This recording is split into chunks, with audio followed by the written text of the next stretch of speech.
pemirsa, apa kabar Anda hari ini? Senang rasanya saya Wima Yasir Rustam kembali hadir menjumpai Anda dalam Bukan Basa-Basi. Nah pemirsa, kali ini kami akan mengajak Anda untuk mengenal lebih dekat dengan Ibu Hajah Hernawati, Kepala Sekolah SMK Negeri 3 Palembang. Yang mana beliau sudah belasan tahun menjadi kepala sekolah yang ada di beberapa sekolah yang ada di Kota Palembang. Seperti apa kiprah beliau? Ikuti kami dalam Bukan Basa-Basi. Sejak tahun 2006, beliau telah dipercaya sebagai Kepala Sekolah SMK Negeri 6 Palembang. Dilanjutkan menjadi Kepala Sekolah SMK Negeri 2 Palembang dan saat ini menjabat sebagai Kepala Sekolah SMK Negeri 3 Palembang.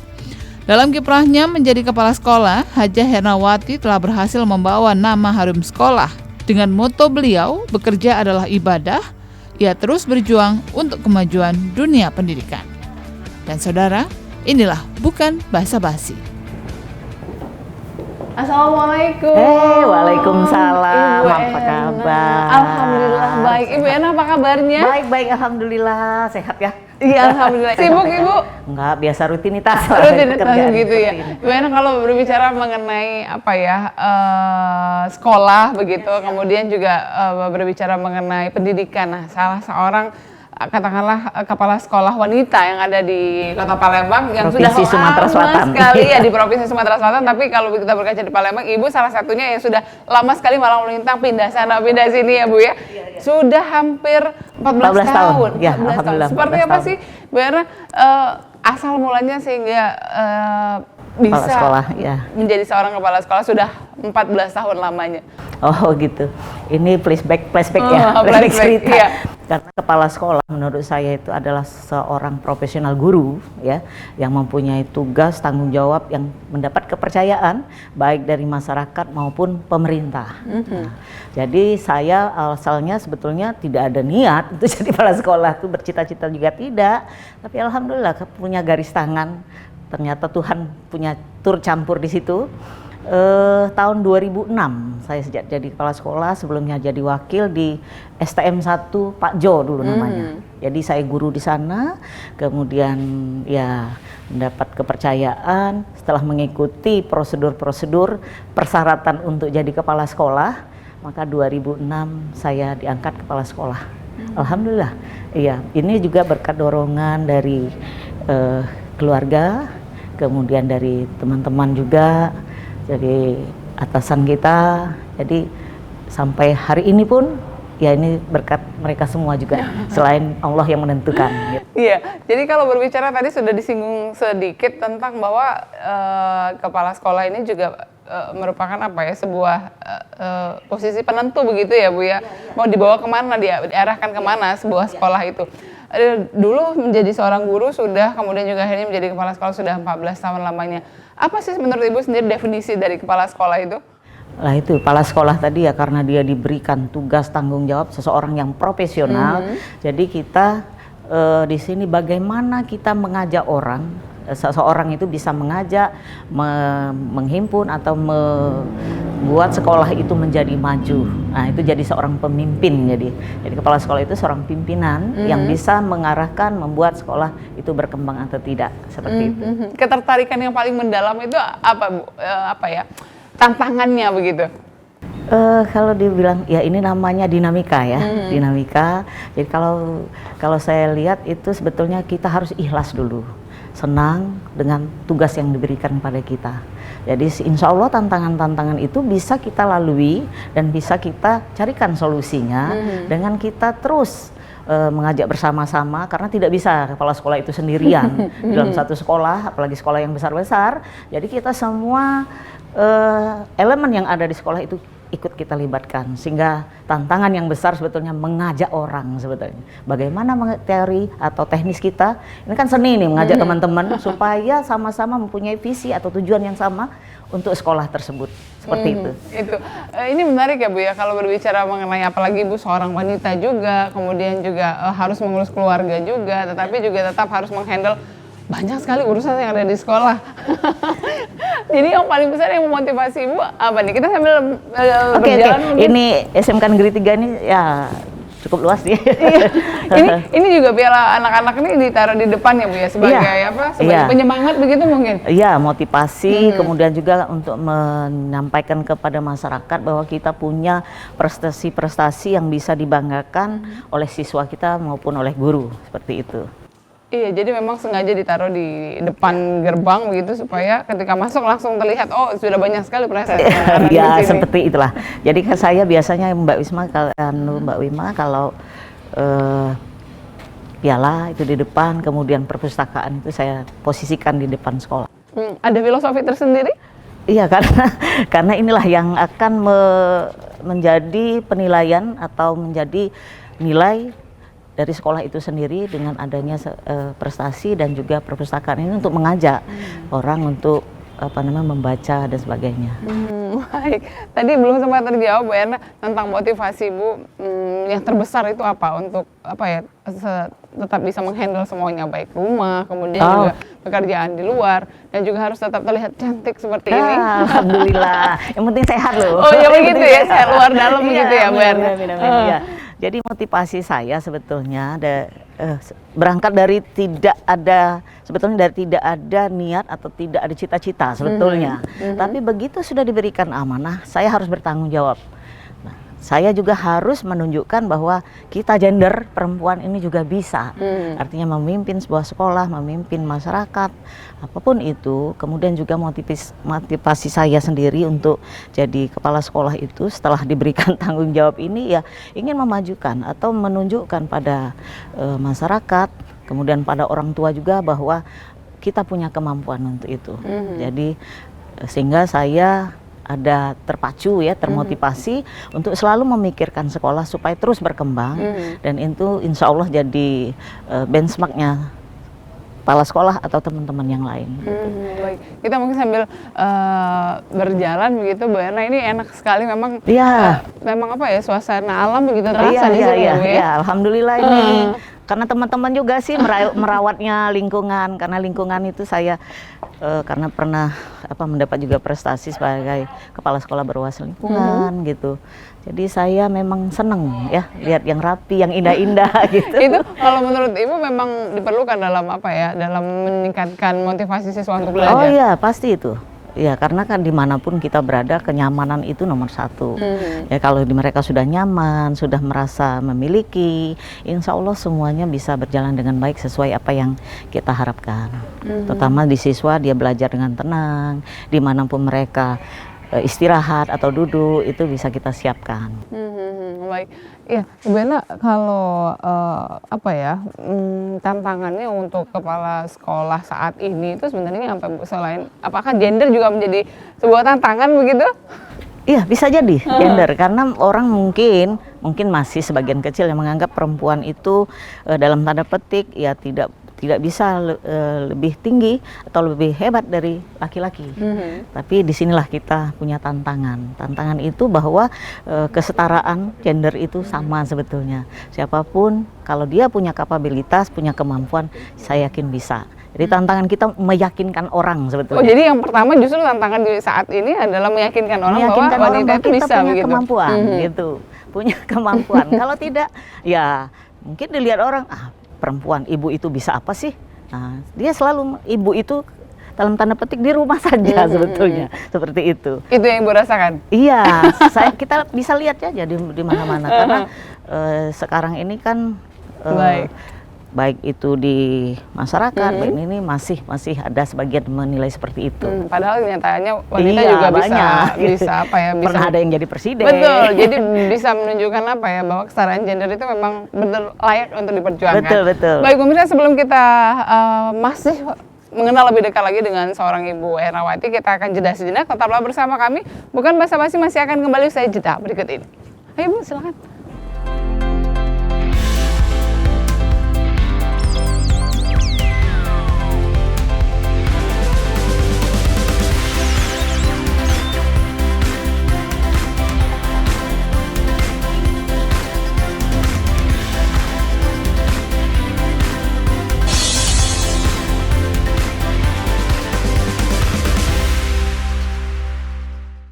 Terima kasih Anda masih bersama kami dalam Bukan Basa-Basi. Pemirsa, masih kami akan ajak Anda untuk mengenal lebih dekat dengan Ibu Henawati. Ibu, katanya tadi Ibu akan menunjukkan di mana spot favorit siswa-siswa di sini. Oh iya, itu perpustakaan. Oh, itu perpustakaan. Ya, alhamdulillah. Ini mari kita ke perpustakaan saja. Ya, ini perpustakaan kita memang minimalis saja. Namun alhamdulillah Februari 21 kemarin kita diresmikan digital library-nya oleh Mbak Percalian Puri selaku Duta Literasi Provinsi Sumatera Selatan, dan juga kebetulan ada juga Pak Gubernur di sana. Ya, ini juga salah satu tempat favorit baik guru maupun siswa loh Mbak, bukan siswa saja. Jadi suasananya kita ciptakan dengan setenang mungkin, senyaman mungkin, dengan sarana yang ya menurut kami cukup memadai. Jadi perpustakaan digital ini maksudnya seperti apa, Ibu? Ya semua, kalau misalnya mulai dari mencari buku, melihat apa yang ada di perpustakaan ini bisa mereka mengakses melalui komputer, kemudian juga bisa juga untuk daftar ataupun menjadi anggota perpustakaan. Nah, di sini ini ada petugasnya langsung ya, yang untuk kita tugaskan di perpustakaan ini. Jadi memang menarik sekali ya, Ibu ya, kalau melihat perpustakaan adem seperti ini, kemudian juga sudah tertata rapi semuanya. Saya juga menjadikan tempat ini favorit kalau dulu ya. Kalau masih sekolah perpustakaan sedingin ini enak banget. Betul. Bisa akses internet mereka di sini, kemudian juga bisa lesehan kalau di bagian atas. Oh, ada lesehan juga. Bisa lesehan mereka di atas itu. Ini emang milenial sekali ya Bu ya, ini dari apa? Dari desainnya juga menarik begitu ya. Makanya dibuat senyaman mungkin supaya anak-anak tertarik dengan perpustakaan sehingga mereka terpacu untuk membaca gitu. Membudayakan membaca itu kan sulit sebetulnya, Mbak. Makanya saya selalu setiap saya berada di sekolah, di satu sekolah, memimpin satu sekolah, saya usahakan perpustakaan itu posisinya di depan. Jadi buku-buku yang ada di sini juga tidak hanya pelajaran? Iya, bisa tidak pelajaran saja. Jadi yang sekarang yang dilihat anak-anak juga banyak di sini. Buku-buku umum. Buku-buku umum. Nah, pemirsa, saya ada melihat satu buku. Nah, ini bukan buku pelajaran tapi menarik, ada Beauty with Tahajud. Jadi memang di sini perpustakaannya memang ini ilmu pengetahuan sosial. Ilmu pengetahuan sosial. Jadi hampir menyeluruh rata-rata semuanya di sini yang menarik perhatian siswa begitu ya, Bu? Betul ya. Ini boleh selain dibaca. buku pelajaran. Selain buku pelajaran. Buku pelajaran juga tapi tetap wajib ada. Wajib ada ya.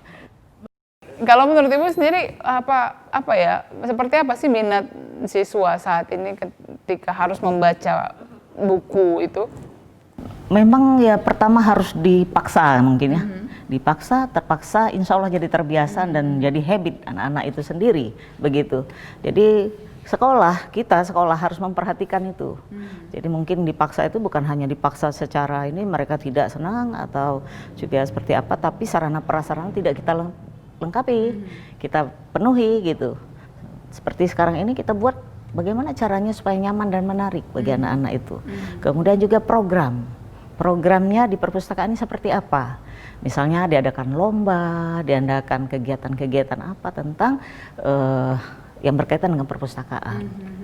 Jadi memang harus digarisbawahi buku-buku, kemudian ilmu pengetahuan yang ada di dalamnya itu merupakan salah satu faktor pendukung kesuksesan. Nah, ngomong-ngomong kalau Ibu sendiri faktor pendukung kesuksesan ini apa? Saya sebetulnya itu tadi pertama ya tertarik dengan memang senang juga membaca gitu. Walaupun kita sekarang mulai tergerus ya perpustakaan itu kalau kita tidak siap dengan kiat-kiat tersendiri, baik itu program dan sarana prasarana tadi, kita dengan sekarang ini misalnya anak-anak sudah semua punya gadget, punya HP. Betul.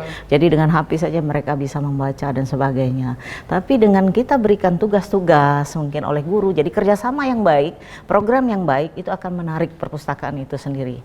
Dan sekarang ini memang mayoritas memang dibutuhkan oleh sekolah sendiri. Umum juga misalnya kalau ada tamu biasanya Mbak, sini ada tamu, mereka lihat atau mereka transit duduk sebelum ruang kepala sekolah bisa digunakan. Itulah untungnya kalau dia perpustakaan itu ada di posisi depan. Apalagi perpustakaannya cozy seperti ini ya. Insya Allah. Ya, alhamdulillah kadang kita juga disupport oleh terutama Dinas Pendidikan Provinsi Sumatera Selatan melalui kepala dinas, kepala bidang itu selalu mensupport dan selalu pernah berkunjung ke sini, sering kontrol seperti itu juga jadi motivasi kami selalu terus berusaha mengembangkan perpustakaan. Baik, Ibu Ena sebelum di SMK Negeri 3 sebelumnya bertugas di mana saja? Oh iya, saya sebetulnya dari tahun 1988 jadi guru matematika di STM 1 Pak Jo. Kemudian ikut karena didorong oleh kepala sekolah, pimpinan saya waktu itu Pak Riza Fahmi, itu ikut talent scouting, ujian untuk menjadi kepala sekolah. Kemudian di 2003-2006 saya diangkat, alhamdulillah dipercaya menjadi kepala sekolah di SMK Negeri 6. Itu yang pertama sekali? Pertama sekali. Walaupun mungkin dalam tanda petik saya yakin mereka juga bertanya itu, kenapa kok dari STM bisa memimpin sekolah pariwisata? Nah itulah jadi tantangan juga kita sebetulnya Mbak, apalagi perempuan pikirnya ini bisa apa sih Bu ini kira-kira seperti itu. Tapi alhamdulillah dengan adanya seperti itu justru itu menjadi motivasi bagi kita. Makanya kita selalu positive thinking lah. Jadi kalau orang menilai apa tentang kita yang menurut orang kurang ya, tapi itu dijadikan pemicu, semangat bagi kita. Nah itu salah satunya. Kemudian 2006-2010 saya di SMK 6, kemudian 2010 sampai 2015 saya di SMK Negeri 2 Palembang, STM 1 dulu, kembali lagi ke sekolah itu 2015 sampai saat ini saya berada di SMK Negeri 3 Palembang. Iya, alhamdulillah. Jadi memang sudah banyak sekali pengalamannya. Iya. Itu beda-beda cara pendekatan, gaya kita memimpinnya juga pasti beda-beda. Tapi semuanya kejuruan begitu ya Bu Ena? Iya, alhamdulillah. Semua kejuruan. Ternyata asik di kejuruan. Asik itu di tantangannya lebih lagi karena kita bukan hanya mendidik siswa itu untuk supaya dia bisa melanjutkan ke jenjang yang lebih tinggi, tapi bagaimana kita mengantarkan siswa itu untuk menjadi atau memperoleh life skill-nya nanti supaya dia mempunyai kecakapan hidup, mengantar ke dia bisa bekerja, berwirausaha dan sebagainya. Itu tanggung jawabnya lebih lagi. Ya ini menarik pemirsa, sebelum kita lanjutkan kembali kita akan jeda sejenak, tetaplah bersama kami dalam Bukan Basa-Basi. Ayo silakan.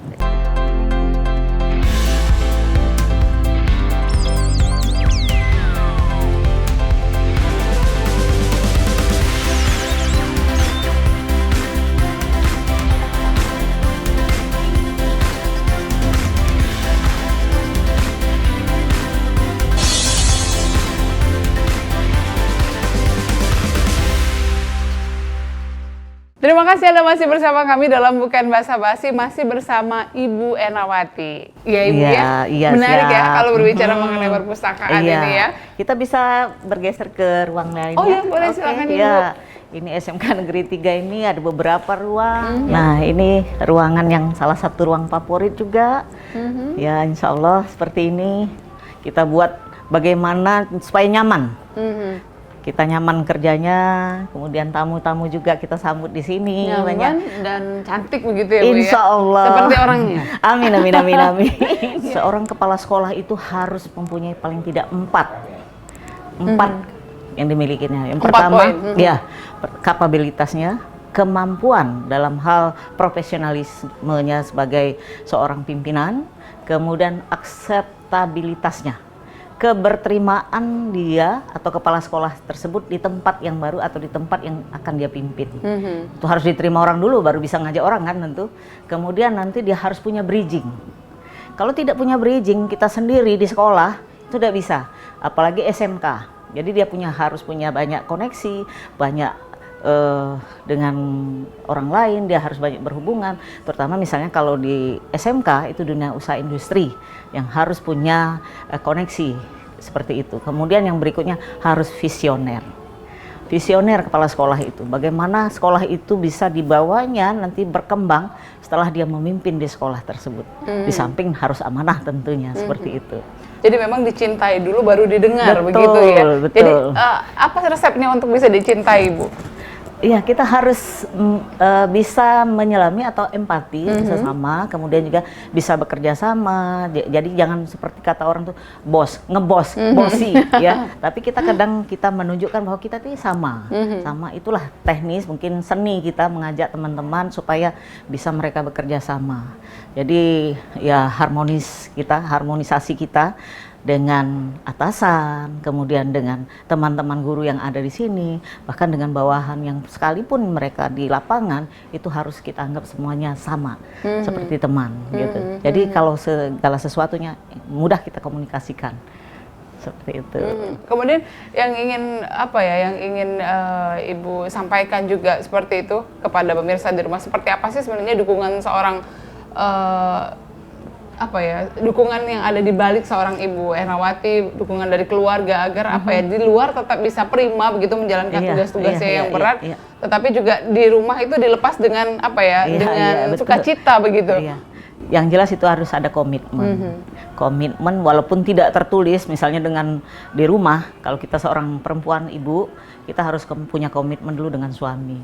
Kalau suami sudah mendukung, insya Allah. Kemudian orang tua selalu pasti mendoakan kita.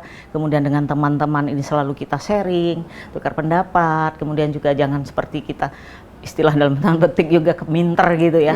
Walaupun mungkin nantinya mungkin ada yang ingin kita sampaikan, itu harus selalu kita komunikasikan dengan baik. Sebetulnya itu saja.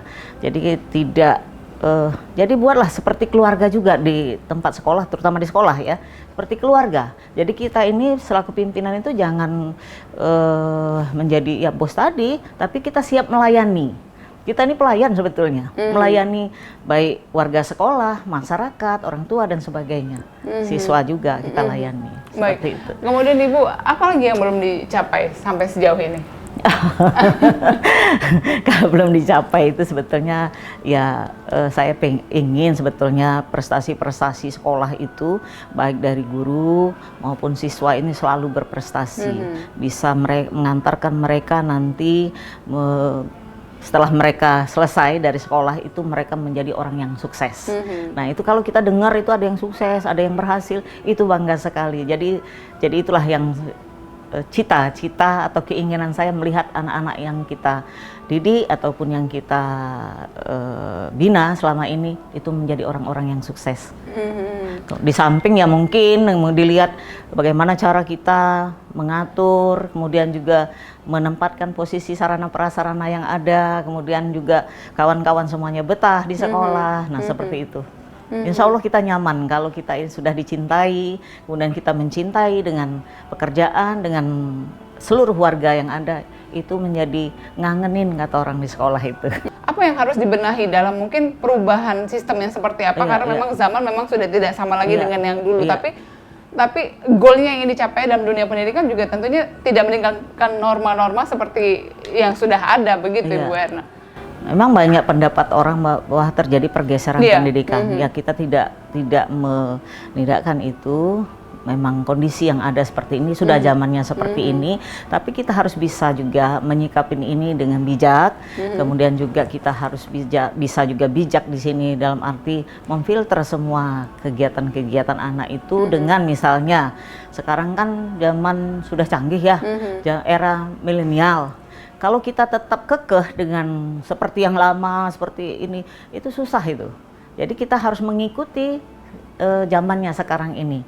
Jadi kalau dulu kan dengan guru, dengan ini kan takut itu. Dengan guru, dengan ini, enggak. Segan begitu ya Bu ya? Nah, sekarang kan mereka dengan halo gitu aja. Tapi jangan merubah, kita kan ada orang timur ya. Jadi kalau orang timur ini kan pakai kemudian juga saling menghormati, itu masih tetap kita jaga sebetulnya, tapi dengan meningkatkan kedisiplinan kita di sekolah. Jadi mendidik baik melalui pelajaran agama, kemudian ekstrakurikuler yang lainnya. Jadi anak-anak ini dilakukan pendekatan-pendekatan. Tidak bisa anak sekarang dikekang atau dibatasin, tidak bisa.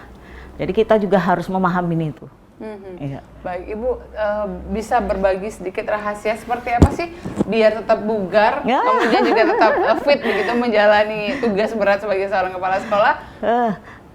Kalau kita menganggap itu berat, maka malah menjadi susah, Mbak, gitu. Jadi sebetulnya kita nikmatin saja, ngalir saja. Kemudian juga kita ini kan sebetulnya juga public figure sebetulnya. Jadi guru itu jadi harus menjadikan contoh, role model. Jadi kita harus sadar itu.